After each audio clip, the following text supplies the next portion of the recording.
Please join us each weekday at 5 p.m. for Summons right here on KELP.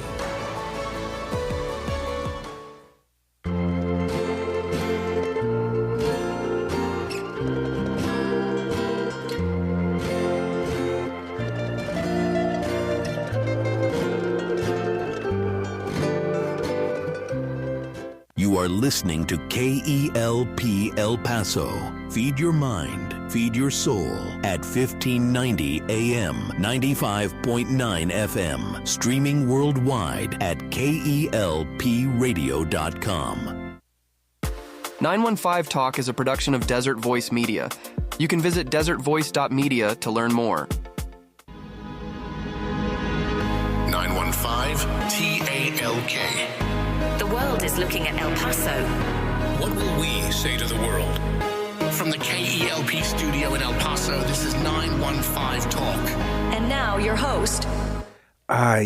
Folks, we need to always be improving our vocabulary. We need to be increasing our lexicon. Mac Daddy Del Norte. What's up? This is a big year for these United States of America. Oh, how so? Tell me. How many years ago did our forefathers sign the Declaration of Independence? Let me see. Oh, Shall I come say on, my about guy. 100 and something. 100 and something years? Well, just forget that didn't happen. That did not just happen. Okay, so I was what's called a bicentennial baby. Okay. I was born in 1976, which now everyone knows how old I am. Oh, man. I'm turning 50 this year. Wow. But 200 years after the signing of the Declaration of Independence. So that's bicentennial. This year, we're celebrating 250 years. So if 200 is bicentennial, what would 250 be? Oh. I don't know. This is the most dead air KELP has ever had. Yeah, for sure. Okay, are you ready? Yes. Semi-quincentennial. Wow. Okay. So this year we're celebrating the semi-quincentennial anniversary of the United States. Okay. Now you're probably wondering why I'm bringing this up. Yeah. Why are you bringing it up? This is almost the semi-quincentennial episode of 915 Talk. This is episode 249. Oh, wow. So we're almost the the semi-quincentennial. Okay. So we've been on quite a journey. Yes, we learning have, to love our city, love our neighbors, and give God all the glory. So today I'm thinking not just about vocabulary, Mac Daddy Del Norte. Okay. What are you thinking about? I'm thinking about improving my golf swing. Oh, nice. Nice. Yeah. I had someone recently ask me if I play golf, and I said, oh, yeah. And they said, well, when do you play? And I said, well, the last time was 1995. And so my son is on his high school's golf team. And he did invite me to a driving range. Okay. And I went out there and worked on my swing a little bit, which is important before I go out on the course. Even though the golf courses in El Paso have no trees, so it kind of doesn't matter where the ball goes. True.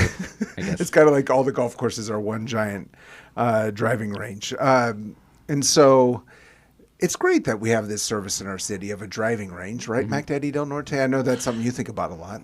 No, not really. But so this driving range I went to is called Breaking 100. Breaking 100. We'll find out why that name. Breaking 100 bones. It's kind of like I'm trying to describe what it looks like. It looks like if Mars was attacked by a nuclear warhead. It's this giant hole in the ground. Oh, wow. And someone put just where you can hit golf balls into this giant hole. Wow. Okay. And the people who did that are here in the studio today. For real? Yeah. What? So before they came in, they were talking about Glide. Yeah. You remember the scooter story? Yeah, I they told actually us, do. Yeah, they were telling us some stories about what it means to repossess a scooter. Yes. From the riffraff, the ups and downs of providing economical and ecological transportation options to our fellow El Pasoans. Yes, sir. Particularly in the downtown and UTEP areas. Yes.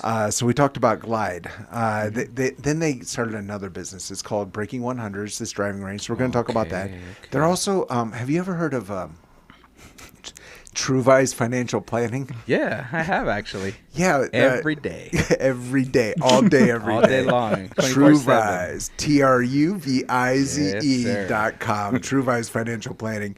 But it's Truvize Financial Planning particularly works with entrepreneurs and helping them set up their being prepared for tax day. Nice. So it's not a surprise every year in April when that comes around. Yeah. Making sure they're well prepared and saving money and prepared for the future. And Truvize Financial Planning isn't just saying that from an academic sense. They have a background in the entrepreneurial space themselves. That is so true. So we talked about Glide with our good friends. And today we're going to talk about the business they created called Breaking 100. Nice. Yeah, so it's all right. And this is all part of the almost semi-quincentennial broadcast of 915 Talk. So without further ado, let's give a very warm Borderland welcome to the one, the only, Jonathan and Drew from Truvize Financial Planning.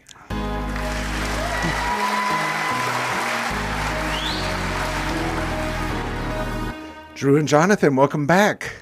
Thanks for having us. Yes. Thanks, Andy. So last time we talked about Glide. We talked about making this scooter business in El Paso. Super fun conversation. I feel like our conversation off the air should be like an extended play version of 915 Talk. It's like director's cut. Yeah. Talking about Jonathan's passion for repossessing scooters, even risking his own life. Yeah. But that's part of making a business work. Yeah. You got to do what you got to do. So the Glide business, it was super cool. I mean, you had hundreds of thousands of downloads of the app. Yeah. It made an impression on the city. I've had several people reach out after the program just saying, oh, yeah, I remember Glide. Super cool to hear this story. You ended up phasing out of that business. Where did the idea of Breaking 100 come into play? I'd say, too, before we even get into that, Glide, like our idea with Glide was one of the, when we're talking about business ideas, that's like you're trying to hit a home run there. Breaking 100 was more about, could we set up to where we just keep on hitting singles consistently? And we learned so much. We learned a ton with Glide. We may have learned more with Breaking 100. Oh, interesting. Partly because it's just School of Hard Knocks, and it was a lot of them were tough lessons. Glide, even though it was very difficult, there was so many things up and down. It actually, maybe was more positive lessons, and Breaking 100 was a lot of negative lessons that still ended up being something we draw on and will draw on forever. Right. But similar to Glide, Breaking 100 came from an out-of-town trip. The same way Glide, we were in San Diego, we saw these scooters. Well, this one was my wife and I were in Dallas. You know, Drew, you need to make sure Jonathan never leaves El Paso. No, now you know what I have to deal with every time he goes out of town. I've got this idea, Drew. All right. So you went to San Diego. You saw scooters. You saw scooter rental. And then you went to Denver? Dallas. Oh, Dallas. And, and you, for the first time in your life, you saw people golfing. No. We're in Dallas and waiting for a flight, of all things. It got delayed. Okay. And so we went to this driving range, just my wife and I. There was nowhere else really to go to kill time. We had already eaten. It was just, so we went to this one driving range that looked kind of like a typical podunk driving range, nothing great. But when we walked up, we saw Topgolf looking logos. Okay. Around it. And we had, Drew and I, all of us, we'd been to Topgolf many times. It was something we liked a lot. But this was the Topgolf logo, but at a regular driving range. So okay, so just 1 second. For those who don't know, Topgolf is like fancy driving range. It has like food and drinks. You're on this big platform. There's one here in El Paso. I think most folks know, but for those who don't know, it has also where people who really aren't into golfing, they make it fun. Exactly. You can play games. There's games on a screen. It tracks where the ball is going. Virtual games. But Very recreational. Yes. Right. But this place in Dallas was much simpler. This place in Dallas was a regular driving range for, golfers, it would seem, with these logos. So when we got to the actual bay that we're hitting from, every bay had a screen just like Topgolf. And you could play all the Topgolf games that you can go play at Topgolf today, but it was at a regular driving range. Okay. And there's these radars, these cameras on top of the bays that would track your ball and then show you what it's doing on the screen. So you could play virtual golf, you could play games, you could practice for real and see your numbers. It was just something I had never seen before. Again, going back to, it wasn't the first time I had seen people golf. It was the first time I had seen that type of technology at a little driving range like that. Okay. And my first thought, other than this is really cool, is like, man, I wish we had something like this in El Paso. Okay. Well, so came back, didn't talk about it, wasn't anything more to talk about, honestly. It kind of left my mind. It wasn't like the Glide thing where I came back and was like, we got to do this. Okay. It was a few weeks later that I went to the driving range on Lee Trevino off of I-10 that has been there for 30 years almost. It's a very unique driving range because you are hitting balls into the largest water reservoir in El Paso. It's huge. Right. That's why I say it looks like if Mars was attacked by a nuclear bomb. Yeah. It's Yeah, a it's giant close. crater. Yes. There's it is- more life on Mars. Right. Okay. So it is that is an El Paso water ponding site. Yes. Oh, yeah. Okay. Owned by El Paso Water. Okay. Which is a whole other part of the story. Right. Okay. I just feel like I need to interject here. Our AM towers are in an El Paso water ponding site. Oh, interesting. Yes. But we knew that. We knew actually. that because it's a business again, we can get into the El Paso water stuff, but yes, so that the towers are actually renting from El Paso Water. Yes. There's a deal of what they have to Right. do or don't do. And Yeah. So a similar business arrangement had been set up by the very first driving range owner there, and El Paso So there was Water. an existing driving range. Yes. Okay. Again, For a long it time. had been there since I think it was 1995 or something. Okay. Was when that first started. And so growing up, I wasn't really as a golfer. I played other sports, but I'd been there many times. And in the last 10 years, I'd started to get more and more into golf. And that was really the only driving range on the east side that is not at a golf course. It was cheaper. It was, so cool to hit into the hole, like you called it. And I went there, and that day happened to see in a piece of notebook paper pinned onto the wall, business for sale, serious inquiries only. And at that moment, the thought of the Dallas driving range technology came rushing back. And I thought, holy smokes. It was a setup. Yes. Look, that's a funny word. I mean, I using would that. describe it as that. Okay, all right. So let's summarize. You go to Dallas. You're delayed at the airport, and you go to a driving range. You're inspired by this driving range, but not as inspired as you were by scooters in San Diego. Yeah. And so you come back to El Paso, and you go to the crater on Lee Trevino, and you see it's for sale. And you're like, the stars have aligned? Well, first, I knew the guy. I knew the owner already. Okay. So I went. I said, "Hey, is this for real?" He said, "Yes." And I said, "So if I come back to you with some numbers and talk, yep." He goes, "I'm in." Okay. So that's when I started to let's kind of go back into the Glide mindset of how much money would it take and what does this really make, and asking him for financials, which again that segues into when we talk about giving advice to business owners, giving advice to entrepreneurs, to soon to be entrepreneurs and people that want to get into buying businesses and selling businesses. Even though we were financial advisors at that time for 10 years, a little more than 10 years. More, yeah, well, actually, it was like 13 years. Yeah, 13. We had no idea some of the things that were available to us that if we would have known would have changed everything that we were doing. Okay. So when there is a lot of programs, and these programs have tightened up a bit over the last few years. It's not as good as it used to be. But at the time, there were SBA programs, Small Business Administration programs, government programs that help people buy businesses. Oh, interesting. At a significantly better rate, market, and terms than just going to the business owner and negotiating yourself. Okay. Or coming up with the money yourself. Right. We didn't know this. Nowadays, especially I think as YouTube, TikTok, other things have come up, people know more about this. But at the time, again, I'm not talking about 20 years ago, but 3, 4, 5 years ago, it just wasn't talked about a lot. Okay. And we didn't know. And so that's where some of our mistakes started, number one. I still believe the idea was a good idea. Yeah. But some of the mistakes started there. Okay. So you are looking at the numbers. You see there's some potential support. Looking initially at the numbers, all of us, so it was at that point, so I go to Drew, to their partner, Ernie, hey, looking at this, the numbers that the driving range was doing were good. Yeah.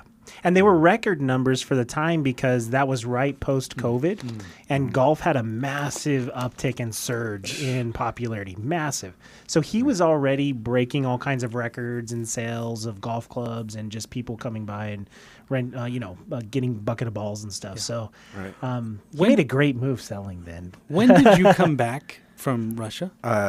Almost exactly, actually 4 years ago to this day. So 2022. Yeah. Okay, so give you some insight in the United States. Golf forever was kind of just a very select group of people that really play golf. Wasn't necessarily cool. Tiger Woods made it a little more cool, but still, it was still a little fringe. Sure. Then in 2020 with COVID, where you weren't allowed to do anything indoors, but you were allowed to go outside. Social distancing was not an issue playing golf. Right. All of a sudden, a massive market opened up. Millions of people that had never played golf before decided this was something they wanted to start doing. And then by 2021, there started to be this kind of YouTube golf sensation of influencers and people starting accounts on YouTube that now are worth tens of millions, hundreds of millions, a couple of them, just from people watching golf there and then starting to say, hey, this is cool. I want to start going and playing golf with my friends. And it was right at that perfect time that we were trying to get into that, tap into that, and have it be a good business. Okay. Let me ask you this, because you are financial advisors, although nothing in this broadcast is in any way to be construed as financial advice, informational purposes only. But if someone had come to you about the same business, would you have looked at it differently? I think, again, timing-wise, you don't know what you don't know. Right. If someone came to us with that business today, trying to purchase the business in the same way, we could then say, making a mistake. Here's another way to do it that would be significantly less risk, that could still be a fantastic opportunity. If you do it the way you're doing it, you're taking a massive amount of risk. Okay. And it probably isn't going to work out when we look at these numbers and look at the trends and look at all the things that we could then talk about. But I know that's a long answer to your question. I don't know if Drew 100%, maybe, but I don't know if Drew 100% agrees with me. But if it's done, if it's financed correctly, if it's purchased correctly, that was a good idea and that was a good business. Okay. And again, it was a singles business. The Glide could have been a home run business and ended up being really good. You probably hit a double, right? Using baseball analogies. But the way that this could have been is consistent, long-term, making some money that hopefully wouldn't take too much of your time, which ended up being another thing that we learned. Yes. Okay. Yeah, I would completely agree with that. I think that the main issue we ran into at Breaking 100 was related to just cash. Cash flow. Just cash flow because of the way we decided to finance the business. So cash flow was restrained. And if we had tapped into some of the SBA resources, that would have freed up cash flow, made the business more cash flow positive, which would have allowed us to do more expanding. But also, I think the business itself needed another injection of capital, probably at least $250,000. And at that point, we were, because of everything that had already happened, we just weren't willing to do that. So that's why we had eventually sold it, because it needed somebody else to come in and inject that, and then it could really be something. So Okay, so my son, who I mentioned, it plays for his school's golf team. I think he's spending all of his money at Breaking 100 currently. And what are some of the issues there? Because I went and got a bucket of balls with him, and like, to someone from just showing up, I forget what the cost of the bucket was. Let's say $10, and I'm looking. Well, there's 15 people here. Swinging clubs.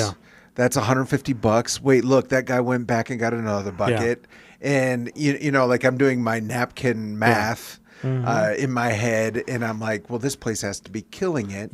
So what is the challenge? That's what's awesome. If I really want to get into on talking about our mistakes that people can learn from, is the first mistake we made, other than structuring it incorrectly as far as the purchase, was misconstruing retail numbers with driving range numbers.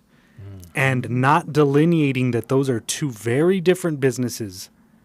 And you can't let the higher revenue numbers on the retail side drive up the value of the total business, because the retail numbers are, one, not only very cyclical, but also have very low profit margins that are being held up by the high profit margins of the range. And what part of the business is actually the engine that's making this thing run, and which of the other one is really more of a loss leader than anything else. And it's part of where people coming in buying businesses, if you don't understand those things, if you don't understand the business really well, if you aren't able to really dive deep into the numbers and understand what makes money, what doesn't, what takes too much time but doesn't yield the results I'm looking for, you could put yourself in a very dangerous position. And it's why you have to be very detailed when you're doing your discovery of potentially buying a business, because even us, 3 different people looking at numbers, being in a world of numbers, were, lack of a better word, deceived by the numbers. Not by the seller, but by the numbers of what they were saying. The story was different than what was actually happening. And a huge part of that is what we always talk about, and this is something we deal with clients all the time, is that the books and records were just not very good. The numbers were just, it's not that they were inaccurate. It's not that they were intentionally inaccurate. It's just that it's convoluted and it's messy because they haven't been properly maintained for several years. Most people don't maintain the books. And so you're kind of trying to deduce what the value of the business is. And then when Jonathan talks about retail, what he means is that there's a store attached to the range. Okay. I don't know if you've been in there. Yeah. I have not been in the store. You got to go look at it. Yeah, so there's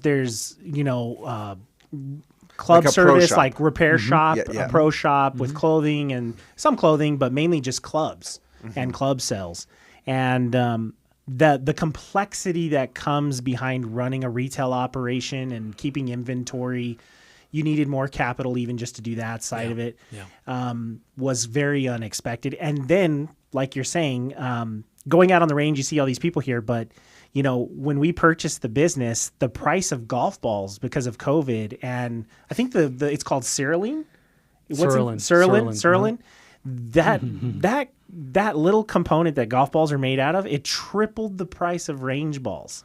And so you're already in a tough spot because you're hitting range balls into, the desert, the crater, which eats them alive literally. If you were to dig 6 feet down into that, maybe even 10 feet, you'd find balls all the way down. It literally eats them alive. And so you're literally just losing these balls. And then when they come back, they've been run over and they've been messed up. And so being able to properly keep balls clean and not muddy, all of a sudden become very expensive. and very complicated. And when you think about sheer numbers, that you're having to order 3,000-4,000 dozens Right. Okay. at a time, So like 50,000 balls. and that, like Drew said, within 6 months those balls are gone. And that's pushing it. That's pushing it. Like they're Yeah. probably already getting complaints about the ball. So yes, so all these different components, right? And Interesting, that's yeah. on the range side. And I know we don't have hours, but quickly, the thing I want to touch on is on the retail side. For anybody who's ever owned a store, for somebody who doesn't really know how retail really operates, man, that was a world that, again, we were looking into getting into the driving range business, maybe with a little bit of club sales and fitting, and just didn't understand the retail space we were getting into. So when we bought the business, it was looked very different than the way it looks now. And we poured a lot of money into revamping it, rebranding it. It was a different name. When you go now and you see those huge white bays that you could hit off of, those did not exist. Okay. Everything was off the grass and off a few mats with like a shade, a cloth shade. The store looks significantly different than it ever did. So for people who had been there for years before and then went after our renovation, I mean, we got rave reviews. We did a great job in doing that part. And that's where I still said it was a good idea. It's bringing this technology that had never been in El Paso before, letting people see numbers that they'd have to go to Topgolf before, but being able to do it for less price. It's on the east side. A lot of great things there. Yeah. But again, cash flow is the issue when you're dealing with retail where, for example, it's March right now. All the new club manufacturers are right now coming out with all their new clubs this year. Okay. They're saying, here's our new driver, here's our new irons, here's our new putters, here's our new wedges, here's our new golf balls, here's our new clothes, here's our new everything. Every year, this happens, and all the reps are coming in and trying to sell you on their coolest, newest, greatest things. Oh, yeah. And you then are buying tens of thousands of dollars of inventory. Yeah, so I love this idea because it's, again, you're talking about, well, retail's difficult. And I'm thinking, well, you buy some golf clubs and you sell them when people come and give you money. But it's more complicated than that because everyone's looking for the latest. And you have to sell them quickly. And even when so they don't get outdated. Yes, that's one issue. Yeah. But the issue that I'm talking about that I think is even more elementary, that people don't understand, or if they do, they kind of push it to the side like we did, is let's say you spend, keep the math simple, $100,000 on inventory. That's at your cost. How much can you sell that for? Well, the margin between the sales price and what you paid is not very big in golf equipment. It's crazy, but right now you go buy a brand new driver and it's $650. And you think, man, that store's killing it. They sold 4 drivers today. Well, that's $650. It costs $510, $520 to buy that driver. So the store may only actually be making $150, $160 for that sale.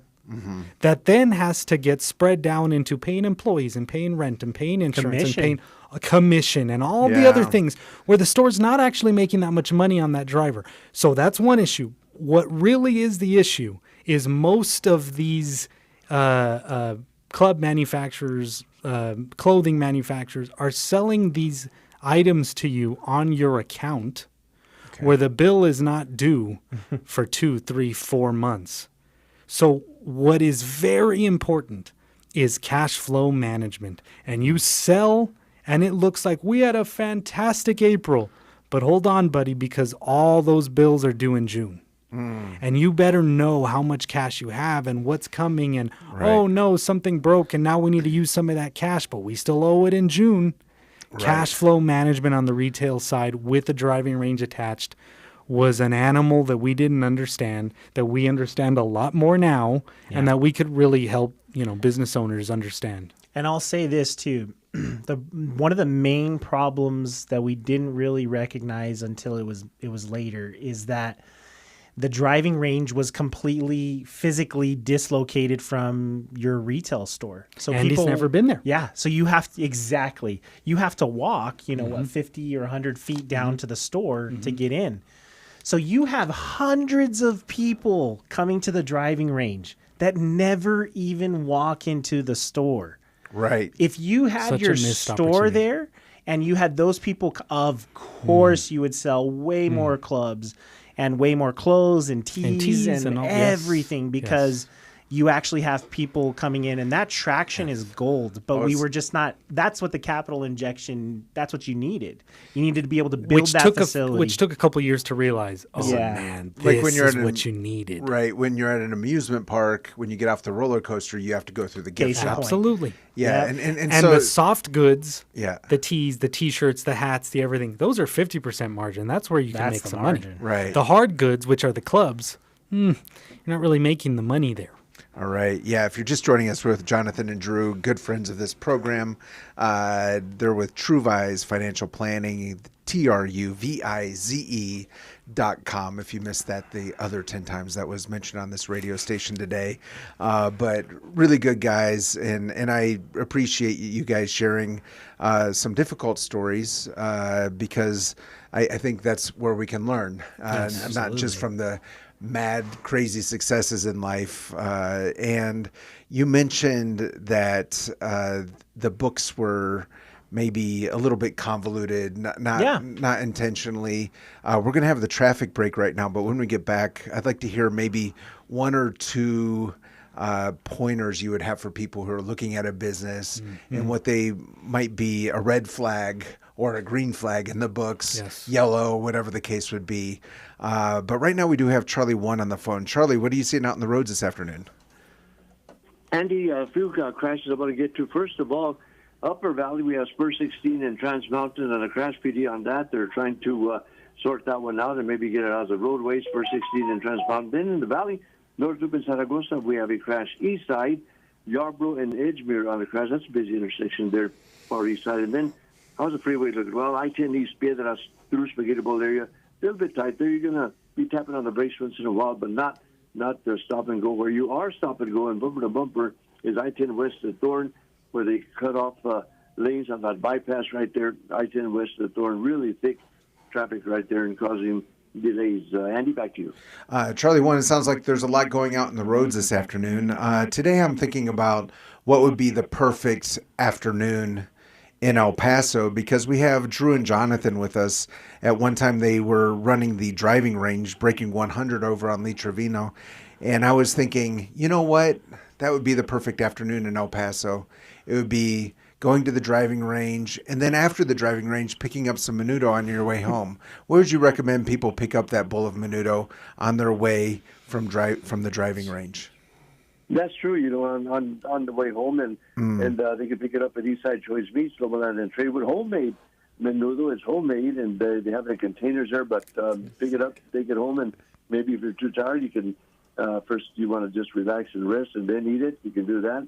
Just put it in the microwave, ready to go. You can save it for the next morning, get a fresh start there.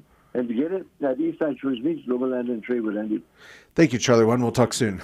Thank you. And we're back with Drew and Jonathan of Truvize Financial Planning, talking of the Breaking 100 story, the giant, it's not just a crater, it's a golf ball goblin, as we've learned, which is it's interesting. All these things you don't think about when you're buying a business. But one thing every business should have is a set of books to look at. Yeah. What are some green flags, some red flags if you're looking at a business? Well, I would say, first of all, you got to know what you're asking for from them. Yeah. Because here's how I would view the books. There is the books as it pertains to really getting your tax bill as low as legally possible. Okay. Okay. And then you have the real books, which is, am I making money? Mm-hmm. Right? So the first thing to know is that both are important, but if you're looking at purchasing a business, you really care about real world dollars. So that's called free cash flow, right? Which is basically how much money did I start with? How much money did I end with? Did that number go down or up in your bank account? And in your books, you can run reports to obtain that number. That's what really tells you whether a business is generating money, which is the entire point. Right. But that can be a challenge. I think that a green flag for sure would be really clean books. Yeah. If a company has really clean books, I guarantee you there are a lot of other things that are good that are happening under the hood of that business. But that's probably not going to be very common. And it probably means the business will be more expensive. It'll be, The fact is, when you're looking for a business, many times you're ending up kind of looking for a diamond in the rough. Right. Where it's like, man, this guy's doing everything on a notepad and he's raking it in. Yes. There's an opportunity here, right? That's what you're looking for. That's what kind of gets you going of this is a great investment. But it comes with its own issues of, do you really know the numbers? Does he or she really know the numbers? Right. And that's going to take more investigation than just whatever they give you. And maybe uncomfortable requests. Hey, I want to see the last, 24, 36 months of bank statements and credit card statements so that you can get the real numbers. And not everybody may be open to having that conversation, but they should. And you certainly shouldn't be walking in completely blind. Yes. So. Right. And I like what you're saying, because I would think, if I'm going to go buy a business, the main thing I want to see is that the books are being run really professionally, which of course you would want to see, but that doesn't necessarily mean that the business is making money. No. Right. And what you're pointing out is, he might be keeping all the numbers on a napkin, which is not what you want, but the business might be making all kinds of money. Right. It just requires extra research, as you mentioned. Exactly.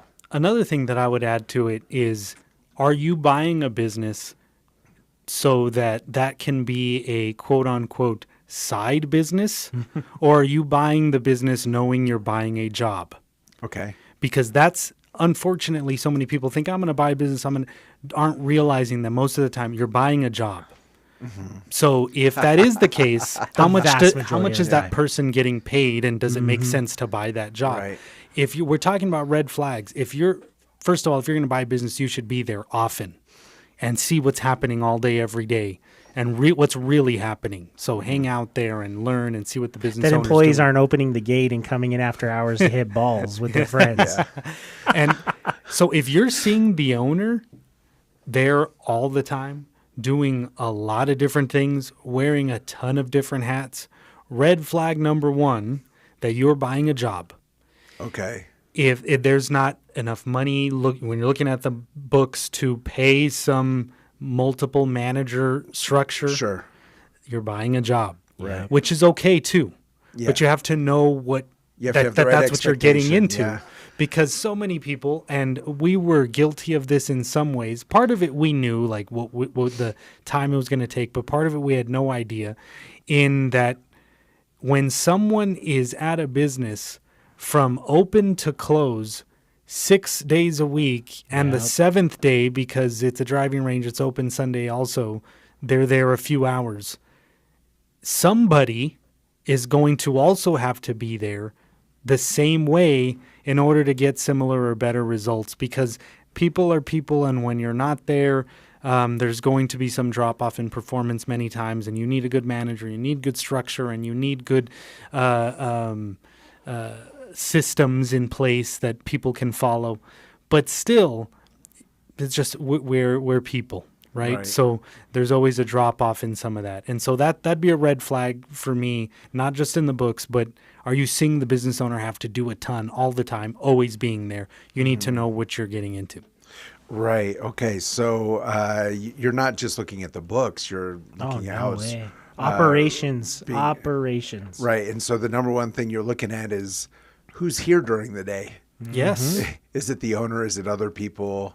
What else would you be looking for in I guess you call it a site visit? Well, there were a lot of things that, again, I want to be careful of what I'm talking about, that sometimes you see some things that might be a negative, but it's an opportunity. Okay. To say that if you could come in and set up XYZ and change that thing right there, you can immediately start changing this business. So going back to what we talk about when it's your personal finances all the way to businesses, do you know what's coming in? Do you know what's going out? Do you know what the one thing or the two things in the business that make the most money are? And do you know which things you're probably wasting your time on? Right.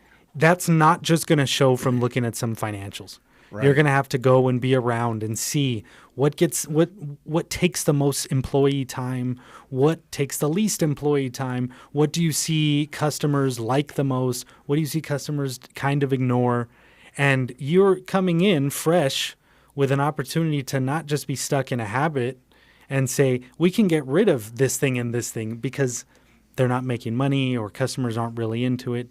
But these other things we need to really amp up and magnify because that's where the real gold is. So again, it takes time and knowing what actually is effective and what really isn't as much. That'd be one thing. And I would say this, it would be much better for you to ask all the questions you need to ask, to get all the information you need to get, to make all the visits you need to make and lose the deal because of that, than for you to rush into purchasing a business because you have a really great idea for it. And because I believe that the main lesson that we learned, especially with Breaking 100, is having the right idea was like 15% of our success. Like we thought it was 100%. Like if we do this, it's going to be sick, you know? Yeah. And the reality is we were just looking at pictures at the break. It looked sick. We did exactly what we wanted to execute the idea. We installed Top Tracer from Top Golf. We put up these great canopies. Everything was executed correctly. We redid the pro shop. It looked amazing and modern. We bought a GC quad, and we're one of the few places you had really good fitting. There's only a handful in town. We did all those things correct, but it turns out that was just a small sliver of what was necessary because you really had this behemoth of operations that everything was going to be tied to, and it really pigeonholed everything else. And if you didn't do that correct, and if you didn't have the understanding of those operations going in, you'll end up in the same situation where we were trying to play catch up. Right. Yeah. I think these conversations are important because there's like the obvious things that the cost of the golf balls went up because of COVID. The ground is eating the golf balls. There's this, I guess it's probably very difficult for you to remember, but or to think about this idea that if you had the pro shop maybe positioned a little bit differently, it would have brought in a lot more income for the business. And for anyone going into any business, it's really good to think through all these things. So I had someone give me an opinion about Breaking 100. Yeah, sure. And you can't say anything we haven't heard before. Okay. I'm sure you heard this one. And you are both men of faith, and you have convictions. And this person told me if they just sold alcohol, it would have worked. Can we talk about that? Yeah. The answer is yes. But we made a choice from the very beginning. We weren't going to do it. And we don't have to go into necessarily the theological reasons and whether drinking alcohol is wrong or not. We had just made a decision as partners that we were not going to do that. And I think we have no doubt in our mind that you bring food and alcohol, and it's No doubt. an extremely successful business. No doubt. Interesting. Top Golf, I think it's like 50% of their revenue is alcohol sales. More. Or maybe 60 or 70. I'm It's a sure. crazy number. I'm sure. It's not you renting the bay. No. Yeah. And hitting balls. It's food and alcohol. Right. So, It's part of why I said we had a good idea and we actually had a good business and still a good business. But cash flow was an issue because going back to the beginning of if you have to finance the purchase of a business, what are the terms of the finance? How much are you paying a month? What's the interest rate? All of that drags and eats into your cash flow and your profit.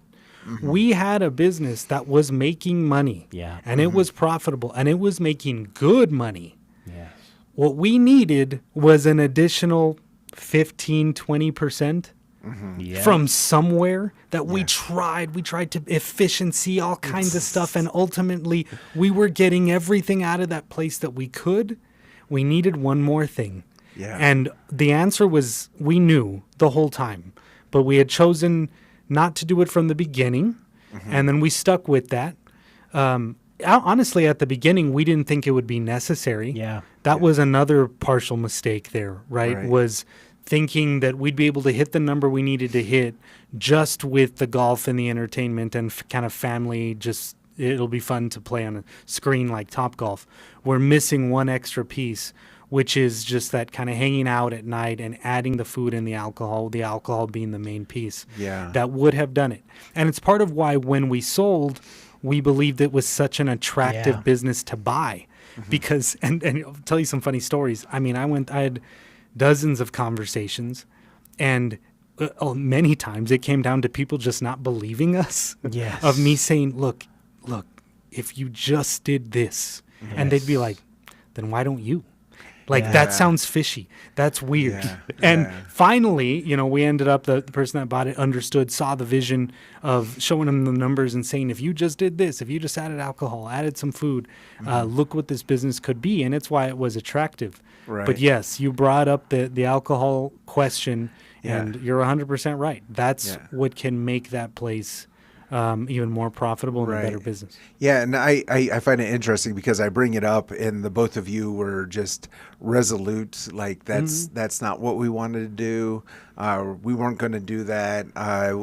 Was that difficult for you to process as partners, or it was just kind of you were both on the same page? Well, remember, we weren't the only partners. There was 3 partners. Gotcha. So when we talk about, I mean, you could get into hundreds of lessons we learned. Sure. One is how difficult partnerships are that we knew already, but there's also going to be things that come up that you didn't anticipate were going to come up. Sure. That you never thought would, sometimes even in your wildest dreams, would happen and then be the big main thing of what are we going to do now? Yeah. And when we've talked before on this show about being equally yoked in marriage, and then also partnerships in business is so incredibly important, because there is going to be many things that come up that a good relationship with Jesus will help you get through and deal with, that you can end up on the same page and you don't have some incredible conflicts that will come up just with things that happen in everyday life. Right. So when you said we were resolute on that decision, not 100%. I mean, there was many conversations about how we decided, and does this make sense? And even coming down to, well, what's the ownership? What's the actual percentage ownership? And what if we vote? And who's really in charge? And what's the majority versus the minority? Sure. It did get down to that. And so it wasn't just some simple, no, not doing it. Right. And I love the fact that you're sitting here today and you're comfortable with the decision. Oh yeah, I don't think I we would not have go any back and regrets. change- Like I mean, I think I'd go back and change the structure, but not. Yeah. Yeah. I think the one thing we miss is the golf discount on clubs and clothes. It was honestly amazing. It was such a Right. huge perk, but It's an incredible, especially now because so many more people are getting into golf. It's an incredible business to own, Yeah. and to be able Yes, to it hook is. people up and to be able to. That was awesome, and absolutely we do miss that. And again, hindsight's 2020. You learn so many lessons that you would have gone back and changed. Even then, I'll tell you something interesting that I think, knowing what I know now. I don't know what your answer. Knowing what I know now, if I could go back in time with that same knowledge, I'd do it again, and I'd do it a different way, and I think it'd be fantastic. Yeah. But you don't. Right. And that's part of just experience in life. And Sure. as a matter of fact, that experience has probably jaded us a little bit of saying, like, maybe we don't do it. Maybe we just stick with financial planning. Yeah. yeah. Because you don't know the lessons you don't know. Right. Yeah, and I think what the other thing that it has really helped us when just talking to clients, and then when people come up to us naturally knowing what we do and asking us about businesses and buying a business, it really helps us be able to clearly articulate that it's exciting right now, but you really need to reel that in and get serious about numbers and the prospecting and research and it cannot be a decision that's made at whim. Yeah. The financial implications are too great for that. And running a business, especially right now because of everything we see on social media, is much, much more complicated and difficult than what it seems at the surface level. And I'm so thankful for that perspective, because I was actually having lunch with our pastor today, and even on the church level, right? It's so much more complicated to run the day-to-day operations of the church than maybe a lot of us realize. Sure. And so we kind of say, I wish they'd fix that projector, or I wish they'd do this. But that's because there's all these other little fires being put out. Yeah. And it's the same way in business. It's much better to go into purchasing a business with the understanding that this is going to be really, really difficult and really challenging. And having a good understanding of what it's going to take as best as you can, because it, like, you know, Breaking 100, very different from Glide, to be honest, was just a very operationally heavy business, and we didn't expect that. But man, did we learn some good lessons out of Breaking 100. So. Right. Okay. But there's no regrets. So let's just the quick Reader's Digest version of how this story ended for you. Oh, yeah. So ultimately, again, as I was saying, speaking to many people trying to sell, we met someone, came by, he loved it, and it was an answered prayer for us, because we were in a position where if we don't change the model, we are in big trouble. Yeah. And our prayer was, Lord, we're making this what... Again, we don't have to get into the theology or the question of should you own a bar business, but this was a decision that we had made on our own, from our convictions that we were at peace with.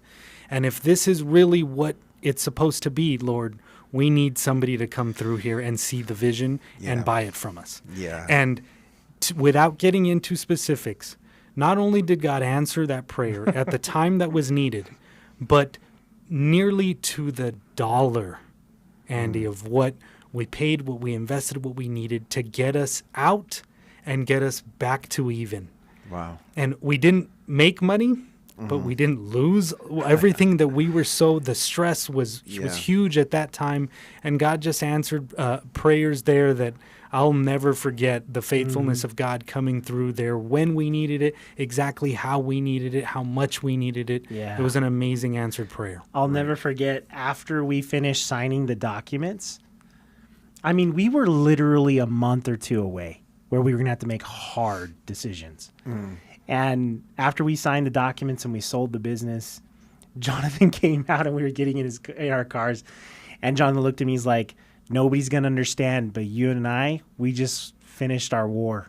Because we had been battling for 18 months in the trenches, keeping this thing going and thinking and figuring out and planning. And it was such a huge, tremendous undertaking. And it was one of those things where only him and I, to be honest, will ever understand what that actually took, and the amount of pressure to make sure you're paying your employees on time and doing everything. So business is not for the faint of heart, let me tell you, but it can be very rewarding. And I just, I want to make one comment about the whole alcohol conversation, because I think for a lot of listeners, well, some listeners are going to see it one way, some are going to see it the other, of course. But what I believe is that God honors when you live according to your conscience. And so, hats off to you guys as far as that. And what a great story. And like I said earlier on in the program, I believe we learn as much from the stories that aren't amazing successes. I remember when I was in a missionary, you go to conferences and they only wanted people to talk about the great successes over the year. And I'm like, hey, we're all struggling out here. Yeah. Let's have a session where everyone talks about what's going wrong. Yeah. And actually everyone walked out of that more encouraged than just hearing, oh man, everyone's doing great and I'm the only one struggling. They wouldn't have invited Jeremiah. Exactly. Yeah, really. Exactly. So we only have a few minutes left. I want to do two things. One is, if someone's looking at buying a business and they come to Truvize, just what is the process? What do you look at? And then the second is with war in the other part of the world, what is your thoughts on investment right now? So those two things in the few minutes we have left. If somebody's is interested in purchasing a business and they're not already an existing client, the very first thing we're going to do is get a whole plan put together so that we understand how healthy their overall financial situation is, because it's that foundation that helps us be able to advise as to whether or not you can absorb that risk, whether it's wise to absorb that risk. Are you going to keep your job? Are you going to do this on the side? All of those questions. So a really strong financial plan is the first place we start, and then we just start to work out the details of everything like we talked about today, and just help advise them as to whether or not that's a good deal, help them advise them as to whether that's the right thing for them and their family and their personal finances, and take it one piece at a time. I'll tell you this, every situation is unique. So it really just depends on that person and their time frames and everything that's happening in their lives at the moment. And we can help them discern whether that would be the most prudent decision. Okay. And with a war happening in the Middle East, gas prices are on the rise. The war will last somewhere between the next 3 days and 30 years. Yeah. What are some investment principles just in these couple minutes we have left? Well, like we've talked about many times before, you cannot try to time the market. You cannot try to time what's going to happen. Nobody knows.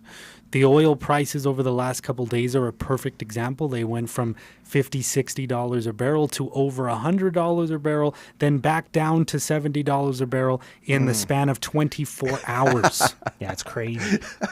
Trump came out and said that we may be close to ending this, and it dropped. Everything plummeted. So it's why no one knows. And the boring basic principles of good financial planning are what win out. And do you have a good emergency fund? Do you not have high interest debt? Are you contributing the maximum amount with your match and other things, and continuing to be disciplined in your global allocation that matches your risk profile and your risk tolerance? We say it every time because it's those principles that win long term.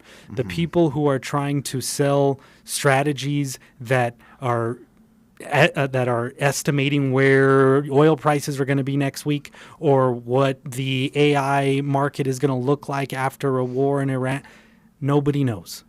And the numbers have proven out over decades that the simple, disciplined, ongoing investor is the one who wins. So don't get pulled all over by the media, by news, by videos. That is part of the mistake that a regular individual investor makes. You stick with the plan. You make sure that the defense is set up first, and offense is honestly just the boring, ongoing discipline savings. Case in point, stock futures, which is the projection of what's going to happen come market open on Monday, were down abysmally. And then guess what? Monday and then now today weren't so bad. We were about even. So everybody thought Monday was going to be crazy and the end of the world. Turns out not so much. So if you tried to go in there and time the market and make a play, you could have really hurt yourself. So Yeah, it feels like part of having a financial planner alongside is to help yourself from becoming emotional. It is. absolutely. Yes. Yep. Jonathan, Drew, always appreciate these conversations. Love the glide conversation. Love the Breaking 100 conversation. The great golf ball goblin of... We should have called it the crater. Yeah, that's right. Just... You've been through the war yourself as far as business, and that helps you now as you're working with business owners. Truvize Financial Planning, that's TRUVIZE.com.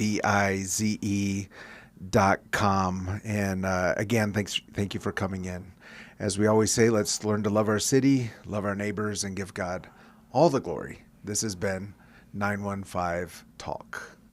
You have been listening to 915 Talk, a production of Desert Voice Media. To listen to this or any previous edition of 915 Talk, just visit desertvoice.media and click on the 915 Talk link. Let's continue to learn to love our city, love our neighbors, and give God all the glory.